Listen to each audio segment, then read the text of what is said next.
नमो सिद्धाणं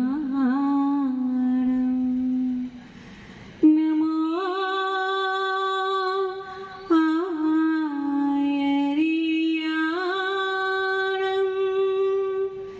नमो उवझायाणं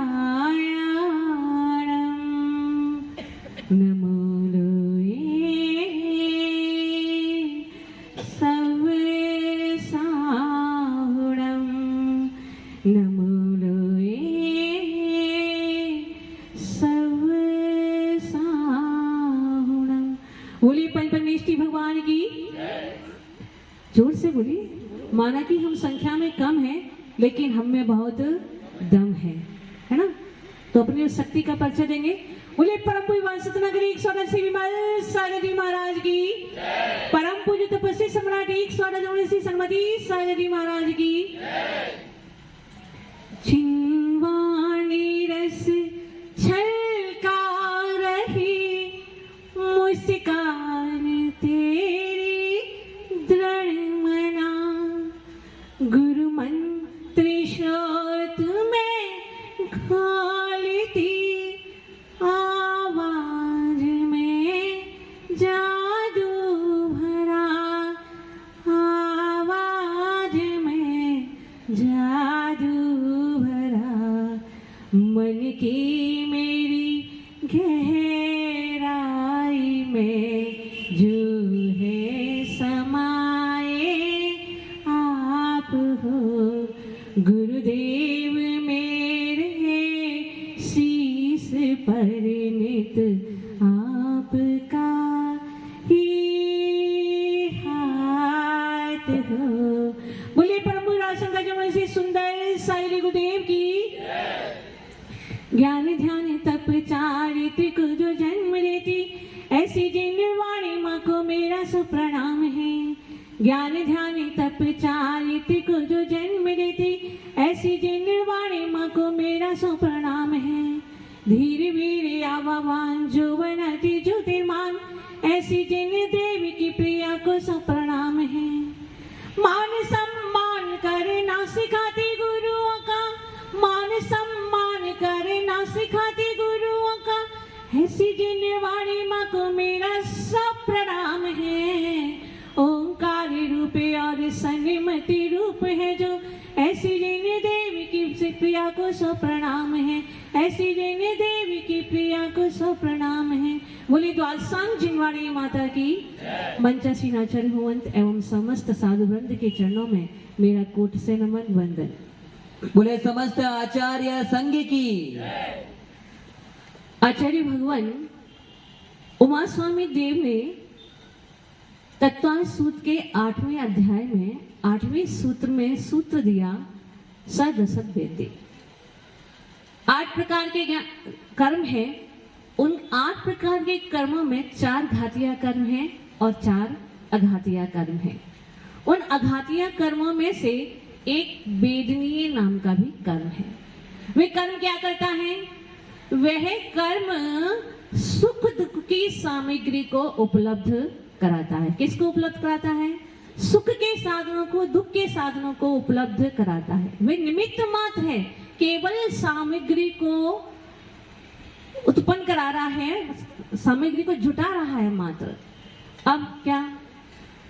सद असद भेदी, साता वेदनी और असाता वेदनी, 2 प्रकार का वेदनी कर्म है। तो साता वेदनी कर्म क्या करता है? वह जीव को सुख की सामग्री को उपलब्ध कराता है। हमें जो कुछ भी मिला है, चाहे वो धन हो, वैभव हो, महल हो, गाड़ी हो, बंगला हो, जो कुछ भी हमें सुख की सामग्री प्राप्त हुई है, वो किससे प्राप्त हुई है? साता वेदनी के कर्म से। यहाँ तक कि तीर्थंकर भगवान जो 13वें गुण स्थान में विराजमान है, उनको भी जो समोवस्रण लग रहा है, तो वो भी किसके निमित्त से लग रहा है? साता वेदनी कर्म के वजह से, है ना? तो साता वेदनी कर्म क्या करता है? जीव को सुख की सामग्री को उपलब्ध कराता है। और असाता वेदनी कर्म क्या करता है? वह दुख की सामग्री को उपलब्ध कराता है। सामग्री तो उपलब्ध हो गई, अब क्या करना है? यदि ये जीव सुख की सामग्री को प्राप्त करके उन्मत्त हो जाता है, सब कुछ भूल जाता है, भोगों में लग जाता है, क्योंकि जब सुख होता है तो क्या होता है? ये जीव भोग में लग जाता है, भोग विलास में लग जाता है। अच्छे अच्छे कपड़े हो, व्यंजन हो, कार हो, आज का जो जीव है उसके लिए सुखी होने की परिभाषा क्या है कि उसके पास यदि सुख की सामग्री प्रचुरता में है तो वह क्या करता है? अपने आप को सुखी समझता है। यदि उसके पास अच्छा बंगला है, कपड़े हैं, गाड़ी है, सब कुछ है, तो वो क्या है? अपने आप को सुखी मानता है। तो सुख में क्या होता है? ये जीव भोगों में फंस जाया करता है। और दुख में क्या करता है? दुख जब आता है, दुख तो क्या है? दुख कसौटी है, कसौटी है कसने की। दुख के समय हमें मालूम पड़ता है कि कौन हमारा है और कौन हमारा नहीं है। हम इस भ्रम में रहते हैं कि ये दुनिया हमारी है, मैं इस दुनिया का स्वामी हूँ, सब कुछ मेरे अनुसार चल रहा है, ये सारे परिवारीजन मेरे हैं, अपने हैं, मेरे बिना इनका कुछ भी नहीं हो सकता। लेकिन ऐसा सिर्फ हमारा भ्रम है। वो कहते हैं ना, सुख के सब साथी दुख में ना कोई। दुख तो कसौटी है जीवन की। जब दुख के क्षण आते हैं तो ये जीव अपने निकट पहुंच जाया करता है। जब भोग विलास की सामग्री नहीं होती है और वह लगातार दुख का वेदन करता है तो क्या करता है? अपने निकट पहुंचता है, अपने से जुड़ जाता है। इसीलिए दुख को क्या कहा जाता है? अपनी कसौटी कहा जाता है, जीवन की कसौटी कहा जाता है। अब कर्म का उदय तो आ गया, क्या करना है? कर्म का जब भी उदय आए तो अपन को क्या करना है? ना तो सुख के उदय आने पर अपने विवेक को भूलना है, ना दुख के आने पर क्या करना है? आकुलित होना है। यदि हम सुख के उदय आने पर यदि सुख में मस्त हो जाएंगे तो क्या होगा? हमें आगे के लिए भी कर्म बंध को प्राप्त हो जाएगा।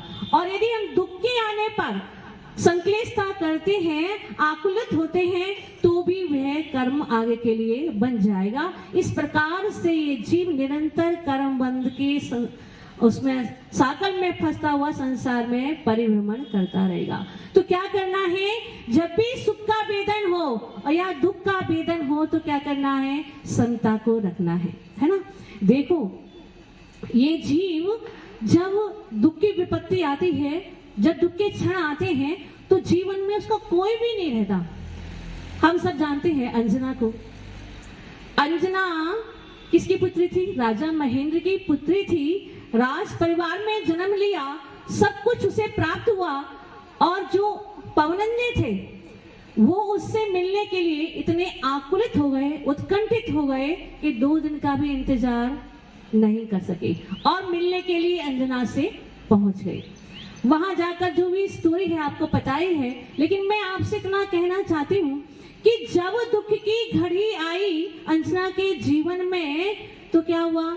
जो पवनंजय था, जो इसके लिए इतना उत्कंठित हो रहा था, वही पवनंजय जब उसके असाधा वीरनी कर्म का उदय आया तो वही पवनंजय इतना उससे परांगमुख हो गया कि विवाह होने के बाद भी उसके पास नहीं आया।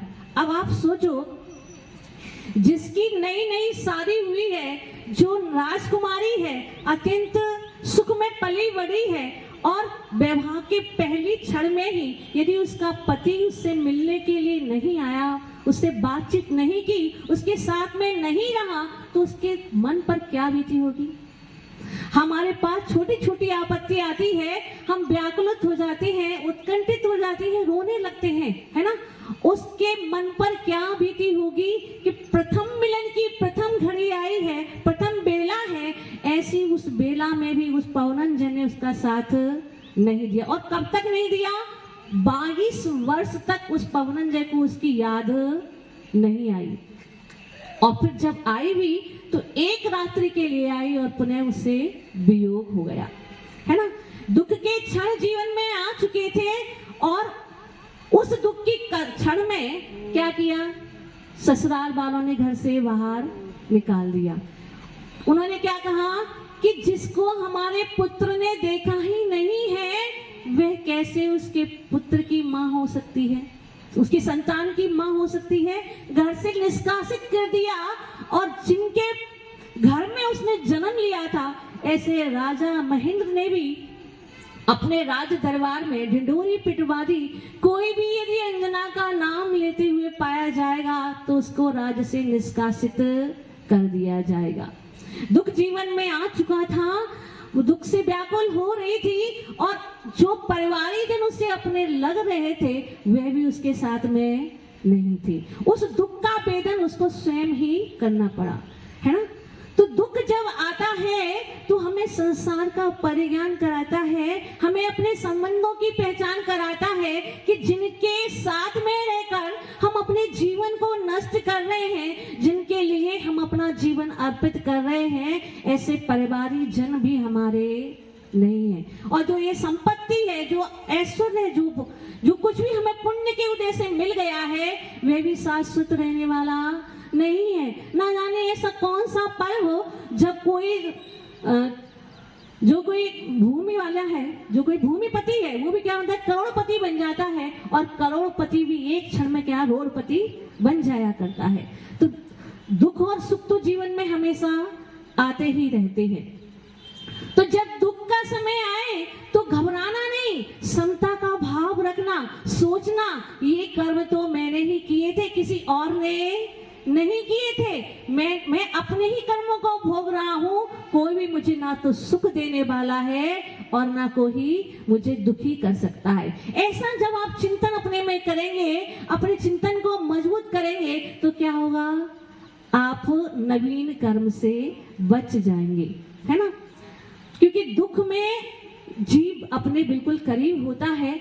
और देखो, सुख का जब समय आता है तो क्या होता है, सुख का जब समय होता है तो हमारे जो मित्र हैं, जो परिवारीजन है, वह तो हमारे हैं ही, जो हमें जानते भी नहीं, जिनको हमने कभी देखा नहीं है, जो हमारे कभी निकट नहीं आए, ऐसे लोग भी सब हमारे अपने हो जाया करते हैं। सब दावा करते हैं कि ये तो हमारे अपने हैं, ये इनके बिना हमारा जीवन नहीं है। देखो चंद्रगुप्त कौन था, अंतिम क्षत्रिय शासक जिसने जैनीश्वर दीक्षा ली और इतनी गुरु की भक्ति की कि जब उनका समय आया तो देवताओं ने 6 महीने तक, कितने समय तक, 6 महीने तक नगर बसा के उनको आहार दिया।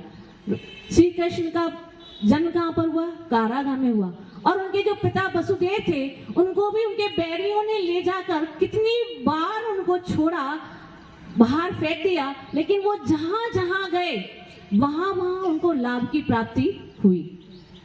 तो जब जीवन में पुण्य का योग होता है, साता वेदनी का उदय होता है, तो व्यक्ति जंगल में भी चला जाएगा तो क्या हो जाएगा, मंगल हो जाएगा। उसके साथ कोई ना कोई खड़ा हो जाएगा कि भैया कहाँ हो। बहुत बार ऐसा होता है, एक परिवार में 2 कन्याएं होती हैं, एक का विवाह तो सामान्य रूप से होता है, धन संपत्ति नहीं है, कुछ भी अपने पास नहीं है, लेकिन जब उसके विवाह का समय आता है तो दूसरे लोग स्वयं से आकर के पैसे दे जाते हैं। क्यों? क्योंकि जब जीव के जीवन में साता का उदय होता है, जीव के पुण्य कर्म का उदय आता है, तो बाहर से भी उसको साता मिलने लगती है। इसीलिए क्या करना है, सुख दुख के जब भी वेदन हो, जब भी असाता का उदय आए अथवा साता का उदय आए, क्योंकि क्या है, जीवन तो क्या है, धूप और छांव की तरह है। कभी साता का उदय और कभी असाता का उदय जीवन में निरंतर चलता रहता है।